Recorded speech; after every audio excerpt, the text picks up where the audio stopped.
Chapter 22. When the woods again began to pour forth the dark-hued masses of the enemy, the youth felt serene self-confidence. He smiled briefly when he saw men dodge and duck at the long screechings of shells that were thrown in giant handfuls over them. He stood erect and tranquil, watching the attack begin against a part of the line that made a blue curve along the side of an adjacent hill. His vision being unmolested by smoke from the rifles of his companions, he had opportunities to see parts of the hard fight. It was a relief to perceive at last from whence came some of these noises which had been roared into his ears. Off a short way he saw 2 regiments fighting a little separate battle with 2 other regiments. It was in a cleared space, wearing a set-apart look. They were blazing as if upon a wager, giving and taking tremendous blows. The firings were incredibly fierce and rapid. These intent regiments apparently were oblivious of all larger purposes of war, and were slugging each other as if it a matched game. In another direction he saw a magnificent brigade going with evident intention of driving the enemy from a wood. They passed in out of sight, and presently there was a most awe-inspiring racket in the wood. The noise was unspeakable. Having stirred the prodigious uproar, and apparently finding it too prodigious, the brigade, after a little time, came marching airily out again with its fine formation, in no wise disturbed. There were no traces of speed in its movements. The brigade was jaunty and seemed to point a proud thumb at the yelling wood. On a slope to the left there was a long row of guns, gruff and maddened, denouncing the enemy, who down the woods were forming for another attack in the pitiless monotony of conflicts. The round red discharges from the guns made a crimson flare and a high thick smoke. Occasional glimpses could be caught of groups of the toiling artillerymen. In the rear of this row of guns stood a house, calm and white, amid bursting shells. A congregation of horses tied to a long railing were tugging frenziedly at their bridles. Men were running hither and thither. The detached battle between the 4 regiments lasted for some time. There chanced to be no interference, and they settled their dispute by themselves. They struck savagely and powerfully at each other for a period of minutes, and then the lighter-hued regiments faltered and drew back, leaving the dark blue line shouting. The youth could see the 2 flags shaking with laughter amid the smoke remnants.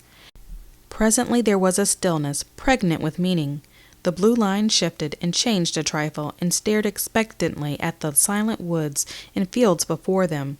The hush was solemn and church-like, save for a distant battery that, evidently unable to remain quiet, sent a faint rolling thunder over the ground.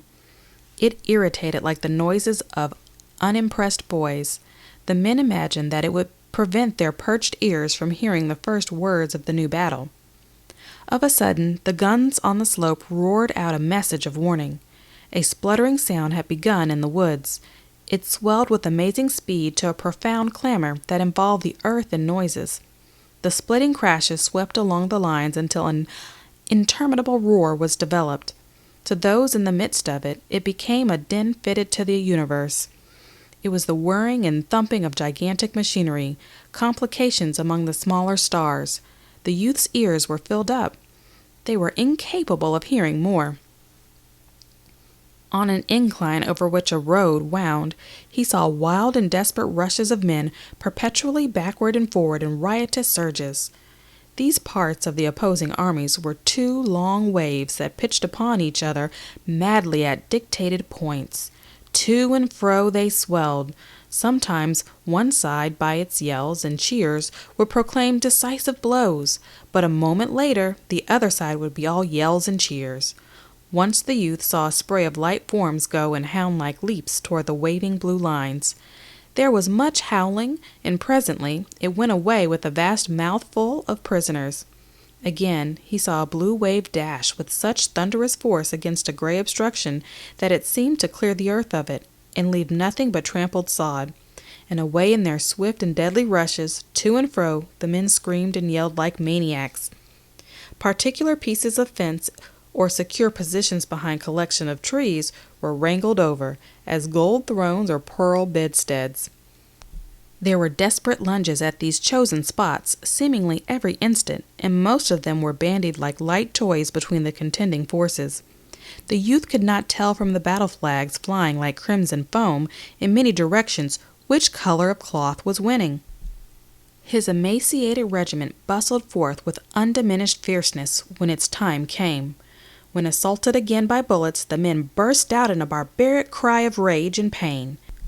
They bent their heads in aims of intent hatred behind the projected hammers of their guns. Their ramrods clanged loud with fury as their eager arms pounded the cartridges into the rifle barrels. The front of the regiment was a smoke wall penetrated by the flashing points of yellow and red. Wallowing in the fight, they were in an astonishingly short time resmudged. They surpassed in stain and dirt all their previous appearances, moving to and fro with strained exertion, jabbering the while they were, with their swaying bodies, black faces, and glowing eyes, like strange and ugly friends, jigging heavily in the smoke. The lieutenant, returning from a tour after a bandage, produced from a hidden receptacle of his mind new and portentous oaths suited to the emergency.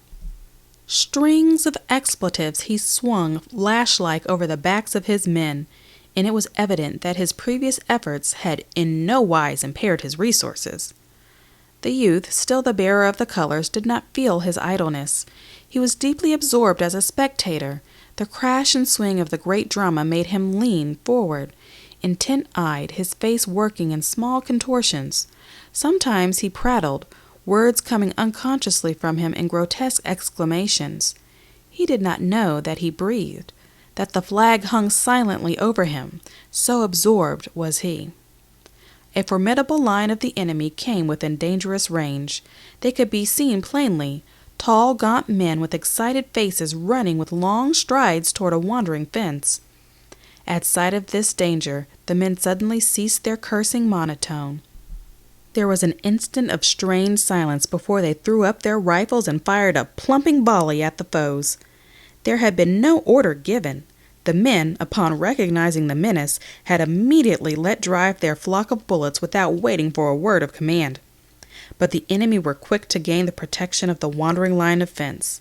They slid down behind it with remarkable celerity, and from this position they began briskly to slice up the blue men. These latter braced their energies for a great struggle. Often, white clenched teeth shone from the dusky faces. Many heads surged to and fro, floating upon a pale sea of smoke. These behind the fence frequently shouted and yelled in taunts and jibe-like cries, but the regiment maintained a stressed silence. Perhaps at this new assault the men recalled the fact that they had been named mud diggers, and it made their situation thrice bitter. They were breathlessly intent upon keeping the ground and thrusting away the rejoicing body of the enemy. They fought swiftly and with a despairing savageness denoted in their expressions. The youth had resolved not to budge whatever should happen. Some arrows of scorn that had buried themselves in his heart had generated strange and unspeakable hatred. It was clear to him that his final and absolute revenge was to be achieved by his dead body lying torn and gluttering upon the field. This was to be a poignant retaliation upon the officer who had said mule drivers, and later mud diggers, for in all the wild graspings of his mind for a unit responsible for his sufferings and commotions, he always seized upon the man who had dubbed him wrongly, and it was his idea, vaguely formulated, that his corpse would be for those eyes a great and salt reproach. The regiment bled extravagantly. Grunting bundles of blue began to drop. The orderly sergeant of the youth's company was shot through the cheeks, its supports being injured. His jaw hung afar down, disclosing the wide cavern of his mouth, a pulsing mass of blood and teeth, and with it all he made attempts to cry out. In his endeavor there was a dreadful earnestness, as if he conceived that one great shriek would make him well. The youth saw him presently go rearward. His strength seemed in no wise impaired. He ran swiftly, casting wild glances for succor. Others fell down about the feet of their companions. Some of the wounded crawled out and away, but many lay still, their bodies twisted into impossible shapes. The youth looked once for his friend. He saw a vehement young man, powder-smeared and frowzled, whom he knew him to be. The lieutenant, also, was unscathed in his position at the rear. He had continued to curse, but it was now with the air of a man who was using his last box of oaths. For the fire of the regiment had begun to wane and drip. The robust voice that had come strangely from the thin ranks was growing rapidly weak.